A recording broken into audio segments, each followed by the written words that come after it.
નમસ્કાર વિદ્યાર્થી મિત્રો, કેમ છો બધા? મજામાં? હું આપની સાથે ઝરમીરા દર્શન મારી YouTube ચેનલ સાયકોલોજી એન્ડ એજ્યુકેશનમાં આપ સૌનું હાર્દિક સ્વાગત કરું છું. મિત્રો, આજે આપણે મનોવિજ્ઞાનના ધ્યેયો વિશે વાત કરીશું. ધોરણ 11 આર્ટ્સ વિષય મનોવિજ્ઞાન વિષયમાં આજે મનોવિજ્ઞાનના ધ્યેયો વિશે આપણે આજે વાત કરવાના છીએ. સૌપ્રથમ આપણે વાત કરીએ તો કે મનોવિજ્ઞાનનો ધ્યેય, પ્રથમ ધ્યેય છે વર્ણન. કોઈ પણ પ્રકારની માહિતી હોય એ માહિતી એકઠી કરવી ખૂબ આવશ્યક છે. તમે કોઈ પણ પ્રકારનું વૈજ્ઞાનિક દૃષ્ટિકોણ બતાવવા માટે તમારે ધ્યેયમાં નક્કી કરેલું એક મહત્વનો ધ્યેય એટલે કે વર્ણન. એમાં જે માહિતી એકઠી કરવા માટે અહીં આપણે મનોવિજ્ઞાનમાં જોવા જઈએ તો માનવ વર્તનનો અભ્યાસ કરીએ છીએ, બરોબર. માનવ વર્તનના અભ્યાસ અર્થે માનવીનું વર્તન આંતરિક અને બાહ્ય કેવું છે, એ વર્તન શા માટે થઈ રહ્યું છે, એ વર્તનનો ઉદ્દેશ્ય શું છે, એ વર્તનમાં શું કઈ પરિવર્તન આવે છે, એ વર્તન કરવાથી મળેલા જે પરિણામ છે એ પરિણામો વિશે એ બધી જ બાબત છે એ વર્ણનમાં દર્શાવવામાં આવતી હોય છે. ત્યાર પછી આપણે જો વાત કરીએ તો કે સ્પષ્ટીકરણ.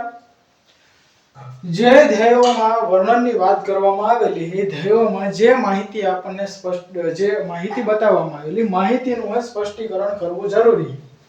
પરિવર્તન આવ્યું તો કેમ આવ્યું, પરિણામ આવ્યું તો શા માટે આવ્યું, એ તમામ બાબતો એવા પ્રકારનું વર્તન કરી રહ્યો છે તો શા માટે કરી રહ્યો છે, કેમ કરી રહ્યો છે, એની પાછળના જે કારણો છે એ કારણો શોધવાનું કાર્ય તેમજ સમજાવવાનું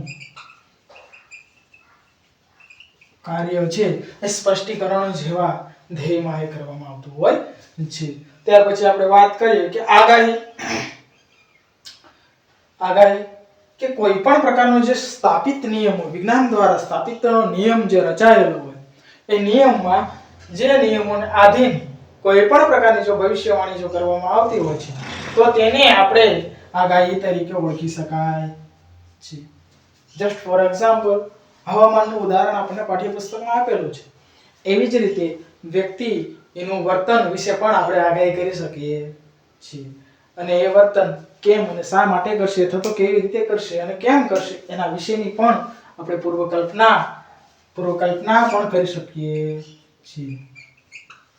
ત્યાર પછી આપણે વાત કરીએ નિયંત્રણ, કે મનુષ્યની મુશ્કેલી જે કઈ નિયંત્રણના સંદર્ભમાં એ બાબત અહીં સ્પષ્ટ કરવામાં આવેલી છે.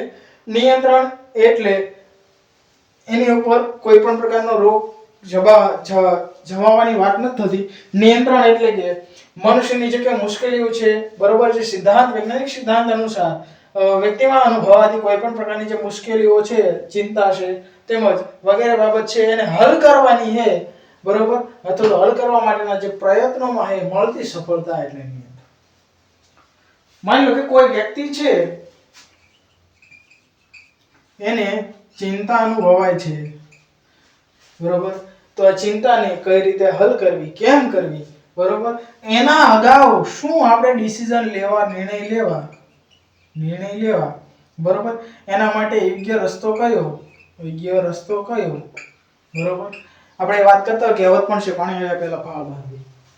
તો એવી જ બાબત છે કે એન્ઝાઇટીનો ભોગ વ્યક્તિ ન બને તો એના માટે એના વર્તનમાં કેવા પ્રકારના નિયંત્રણો લાવી શકાય, બરોબર. તો આ પણ એક મનોવિજ્ઞાનનો એક વિશિષ્ટ ધ્યેય રહેલો છે. તો આ જે માહિતી આપણે શોર્ટ એન્ડ સ્વીટલી, ઝડપથી અને ટૂંકમાં છે એ ધ્યેયો વિશે ઘણી બધી માહિતી વિશે આપણે વાત કરી શકીએ. તો મનોવિજ્ઞાનના મુખ્ય ધ્યેયો કેટલા? તો કે 4: વર્ણન, સ્પષ્ટીકરણ, આગાહી અને નિયંત્રણ. આ ધ્યેયો વિશે આજે આપણે ટૂંકમાં અને ઝડપથી છે માહિતી મેળવી. આ સાથે છે અહીં આ જે વિડિયો છે એ તમને ગમ્યો હોય તો તમે લાઈક, શેર અને સબસ્ક્રાઇબ કરી શકો છો. બહુ કહેવાય ને ઓછા સમયમાં ખાલી ઉપર છેલ્લી છે એ માહિતી આપણે મૂકેલી છે. Thank you.